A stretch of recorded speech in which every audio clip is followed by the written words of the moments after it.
I feel like कि पिछले कुछ सालों से एनिमे गॉड्स हमसे बहुत ज्यादा खुश हैं।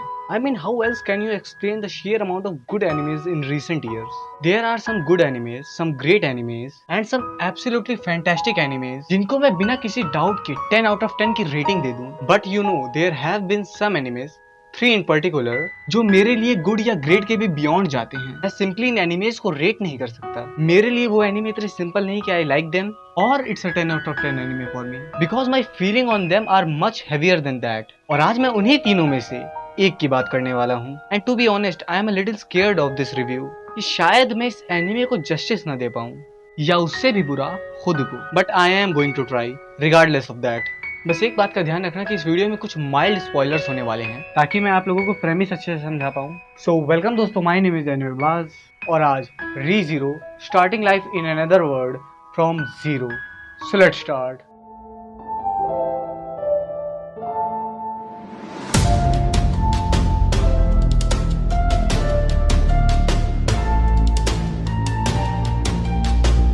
रीज़ीरो एडेप्टेशन एक लाइट नॉवेल सीरीज की written by Teppei Nagasaki and illustrated by Shinichiro Otsuka, and it is without a doubt one of the greatest work of fiction of all time, at least in fantasy genre.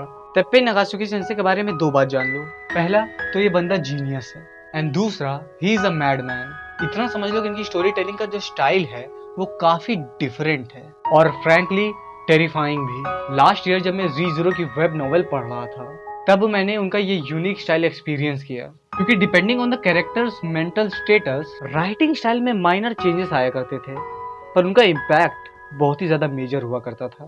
कभी कभी कुछ unreadable जिबरिश लिखी रहती थी और कभी तो कोई कैरेक्टर किसी सर्टेन फ्रेज को रिपीट कर रहा है, बस रिपीट कर रहा है, बस रिपीट कर रहा है 3 से 4 पेजेस तक। एंड दैट वॉज टेरिफाइंग, क्योंकि वो पढ़ते हुए हमें उस कैरेक्टर की साइकी का एहसास हो रहा होता है, वो भी बिना हमारे जाने। And these are just a few example of that.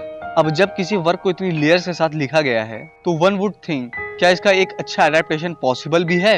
And the answer is yes, बल्कि एक एडेप्टेशन सो परफेक्ट कि उसके 2 सीजन्स देखने के बाद भी उस पर यकीन नहीं आता। तो इसमें ऐसा है क्या जो इस सीरीज को और इस एडेप्टेशन को इतना अच्छा बना देती है? तो लेट्स फाइंड आउट। रीज़ीरो अपने ट्रू एसेंस में एक इसेकाई स्टोरी है।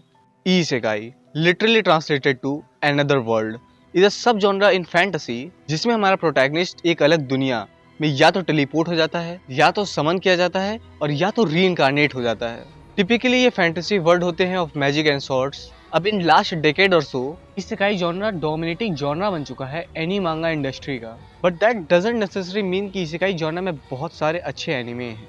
क्वाइट द कॉन्ट्ररी, बहुत कम है। ज्यादातर इसेकाई एनिमे या तो बहुत बोरिंग होते हैं और या तो generic as fuck. But re zero is different. Re zero आपका एक टिपिकल इसेकाई एनिमे नहीं है, बल्कि मैं तो ये भी कहूँगा कि अगर आप जरा ध्यान से देखें तो ये इसेकाई जॉनरा का एक डी जॉनिफिकेशन लगता है, जहाँ एक तरफ आपके टिपिकल इसेकाईज में ऐसा होता है कि हमारा प्रोटैगनिस्ट जो होता है उसके पास कुछ चीट एबिलिटीज रहती हैं जिनका यूज करते हुए वो ओवर पावर हो जाता है, वो एक हीरो या फिर सेवियर बन जाता है लोगों का, और मोर और लेस अपनी सेकंड लाइफ को काफी ज्यादा एंजॉय करता है। But re zero is different. Subaru Natsuki is different. Re zero का प्रोटैगनिस्ट सुबारू नात्सुकी आपका एक average run of the mill teenager ही है, और वो इस वर्ल्ड में आने से पहले एक हिकाकोमोरी या फिर शटिन था, और मेरी और आप ही की तरह एक ओटाकू था। तो उसे भी ये बात काफी ज्यादा अजीब लगती है कि वो इसेकाईड होने के बाद भी कोई चीट एबिलिटीज नहीं पा पाया, और ना ही उसके लिए कोई बहुत ही बेहतरीन हैरम वेट कर रहा है। वेट कर रही है तो सिर्फ उसकी फेट, जो कि अब काफी ज्यादा बिगड़ने वाली है। सुबारू नात्सुकी इस नए वर्ल्ड में लिटरली एक जीरो है। ना कोई स्पेशल पावर, ना कोई इंफॉर्मेशन, और ना ही कोई कंपेनियन। हाँ, एक चीज उसको जरूर मिली है, एक कर्स। एक कर्स जो उसको मरने नहीं देता, जो कि साउंड्स लाइक अ ब्लेसिंग जब तक आप उसके बारे में थोड़ा सोचे नहीं। खैर, इस न्यू वर्ल्ड में वो क्लूलेस, हेल्पलेस, पावरलेस बस वॉन्डर अराउंड कर रहा था, and he got in some trouble. जिस ट्रबल से उसको सेव करती है हमारी मेन फीमेल प्रोटैगनिस्ट एमिलिया, जो कि एक नाइट इन शाइनिंग आर्मर की तरह आती है और सुबारू को बचा लेती है। And Subaru, well, he fell in love. Now as for Emilia, she is a very kind soul, और शायद इसीलिए सुबारू इतनी जल्दी fell in love with her. उसमें ये फैक्ट भी थोड़ा सा प्ले करता है कि she is just his type and super adorable. Okay, मैं एडमिट करता हूँ, मैं भी एक एमिलिया सिम्प हूँ। खैर, they meet, they talk, they joint forces and they died. I am sorry, क्या वो लास्ट पार्ट थोड़ा ज़्यादा ही सरप्राइजिंगली आ गया? रुको सही से बताता हूँ। कुछ स्पॉयलरी चीजें होती हैं और वो लोग कुछ ढूंढने निकलते हैं and in their quest they died. Well they don't actually, क्योंकि उनके डेथ के फौरन बाद ही सुबारू अपने आप को टाइम में कुछ टाइम पीछे पाता है। तब तक उस दिन में जो कुछ भी हुआ था वो सब कुछ रीसेट हो जाता है, यानी कि वो किसी गेम की तरह एक सेफ पॉइंट पे आ चुका है और जब तक वो इस सिचुएशन से पूरी तरह से निकल नहीं जाता ये टाइम लूप चलती रहेगी। अब इस रीसेट की जो ब्राइट साइड वो ये है कि they both are still alive, but the downside is कि सब कुछ रीसेट हो चुका है, यानी कि अब अमीलिया सुबारू को जानती तक नहीं है और अगर वो इस सिचुएशन के लिए कुछ भी नहीं करता है तो जो फ्यूचर में होने वाला है वो होके रहेगा। And that is the curse of Re:Zero and that is the fate of Subaru Natsuki. तो अब आगे कहानी में क्या होता है वो तो आप लोग खुद देख लीजिएगा, क्योंकि सही में यार Re:Zero आप लोग जितने कम स्पॉयलर्स के साथ देखें आपका एक्सपीरियंस उतना ज्यादा बेहतर होगा। और इसीलिए मैं कैरेक्टर्स के बारे में भी बहुत ज्यादा डीप नहीं जाना चाहता किसी भी कैरेक्टर के बारे में। हाँ, पर एक बात है जो मुझे बोलनी है कि इंटरनेट पर Re:Zero के प्रोटैगनिस्ट सुबारू नात्सुकी के ऊपर आपको बहुत सारी क्रिटिसाइजेशन देखने को मिल जाएगी for him being so weak, so powerless, so pathetic और पता नहीं क्या क्या। पर यार मेरा ये मानना है कि वो जितनी भी क्रिटिसाइजेशन है वो सब एकदम बकवास है, क्योंकि वो एकदम भी वैलिड नहीं है। Re:Zero का पूरा कॉन्सेप्ट ही यही है कि उसने एक नॉर्मल इंसान, एक नॉर्मल टीनेजर, बेसिकली एक चाइल्ड को, जिसमें उसके पास ना तो कोई पावर है ना ही किसी चीज़ का क्लू, पर फिर भी जो चीज़ें उसके लिए इंपॉर्टेंट है वो उसको प्रोटेक्ट करने की पूरी कोशिश कर रहा है। मेरे लिए Subaru is one of the most realistic and brave character, जो कि अगेन मेरे लिए डेफिनेशन है एक स्ट्रॉन्ग कैरेक्टर की।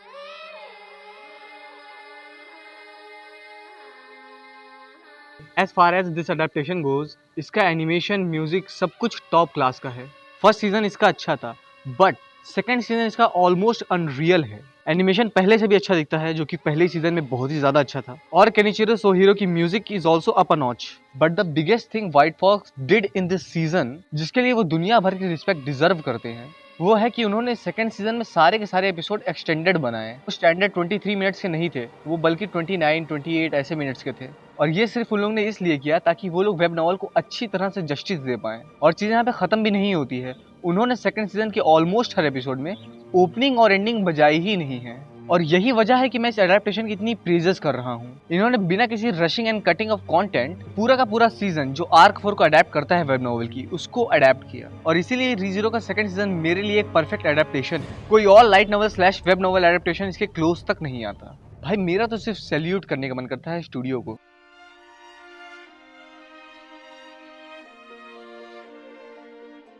Re:Zero is a work of brilliance, एक मॉडर्न मास्टरपीस, एक ऐसा एनिमे जो आपको इमोशंस के रोलर कोस्टर पे लेके जाएगा, एक ऐसा एनिमे जो कि डार्क, फनी और इंटेंस है, yet when the time comes तो इसके टेंडर मोमेंट दुनिया की सबसे होलसम चीज है।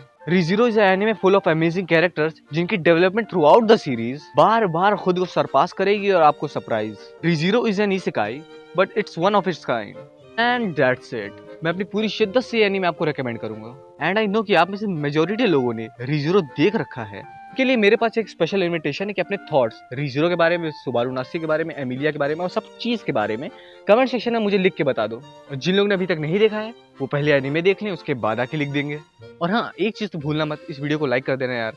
मैं एग्जाम के बीच में ये वीडियो रिकॉर्ड कर रहा हूँ और मुझे पता है कि जैसी मैं चाह रहा था वैसी नहीं बन पाई है, तो प्लीज़ डोंट माइंड यार। और हाँ, प्लीज़ इसको दूसरे लोगों के साथ शेयर कर देना थोड़ा, ताकि यार मतलब रीच भी बढ़े अपन लग की। और हाँ, सोशल मीडिया हैंडल्स पे फॉलो, सब्सक्राइब, ये सब आप जानते ही हैं वो सब चीज़ें। तो इतनी घटिया इंट्रो के बाद मैं मिलता हूँ आपसे किसी और दिन किसी और वीडियो के साथ। तब तक के लिए sayonara।